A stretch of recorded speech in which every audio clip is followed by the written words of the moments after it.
สวัสดีครับพ่อแม่พี่น้องทุกคนนะครับเนาะมาพบกันอีกแล้วครับแล้วพระนาของวันที่13เมื่อวานพิมพ์วันที่ผิดบ่ฮะมาเบิ่งของเก่าเอาคือจังวันที่13พฤษภาคมคือเก่าแสดงว่าพิมพ์วันที่ผิดเมื่อวานเนี่ยครับขอพระคุณสมาชิกทุกท่านหลายๆครับที่เข้ามาชมทุกคลิปเด้อเมื่อวานนี่ก็โอเคอยู่เนาะเข้าเบิดทุกตัวอยู่เนาะแม่นบ่เมื่อวานเข้าบ่ ที่ถามที่พ่อพ่อได้ซื้อน้ำนะไม่ใช่ไผ่ซื้อไม่จะเป็นผู้ให้เฉยๆไม่ได้ซื้อไม่ได้ลงทุนไม่ได้อะไรสักอย่างหรอกทุกหวยทุกคนไม่ได้ซื้อเลยหนึ่งโชคบ่มีทั้งนี้สองเงินทุนบ่มีประมาณนี้มันจะได้สบายใจตรงที่ว่าบ่ได้ซื้อบ่ได้หาประมาณนี้นะให้สมาชิกได้รับเงินอย่างเดียวก็ดีใจแล้วล่ะประมาณนี้นะครับเนาะ ขอบพระคุณสมาชิกหลายๆด้วยครับเด้อที่มาเป็นกำลังใจมาให้นั่นตลอดเลยประมาณนี้เขาก็เขาก็มาให้กำลังใจที่เก่านะครับประมาณนี้นะครับเนาะเอาเดี๋ยวน้ำมันเปลี่ยนใหม่จังเนี่ยเดี๋ยวนะครับเด้อที่หาเนี่ยมาขายก่อนที่ขายอย่างมึง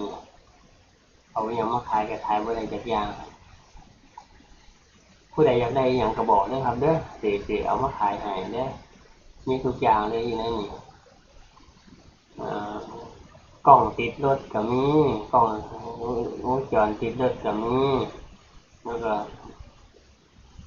นี่เบิดทุกอย่างใครอยากได้อย่างกระบอกมาเดี๋ยวมื้อนี้สิแนะนำนี่อย่างเนี่ย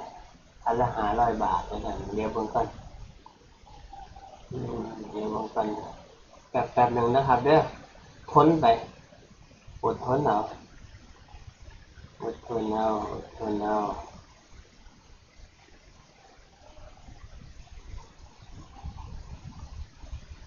คืออย่างเดียวกันน้ำเกลือ Clean and Can ขวดอันดับเบิ้ลมันคืออย่างเดี๋ยวให้เบิ่งนะครับเด้อให้เพื่อใครสนใจเด้อครับเพื่อใครสนใจเอา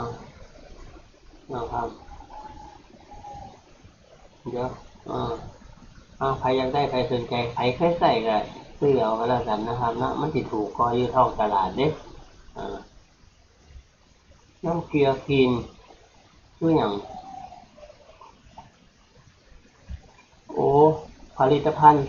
สำหรับทำความสะอาดโพรงจมูกว่างั้นโพรงทำความสะอาดโพรงจมูกเดี๋ยวเบิ่งอันนี้แป๊บนึง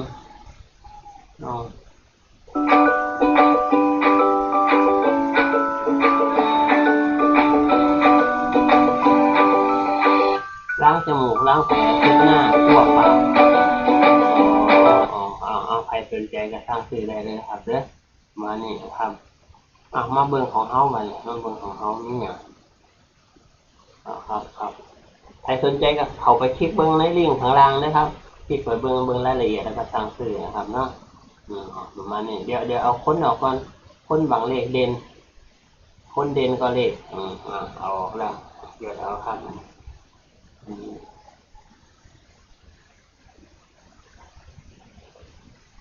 แล้วพัฒนาออก2 ทุ่มครึ่งแล้วครับเด้อขอให้มา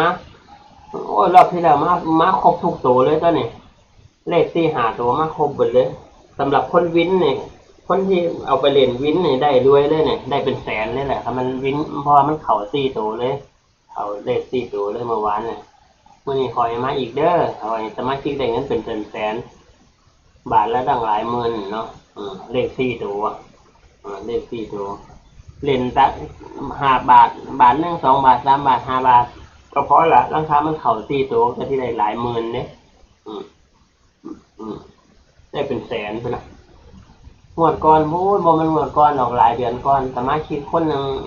เอาเลขอาจารย์ไปเล่นนี่แหละเพิ่นก็แทงมั่วๆไปล่ะ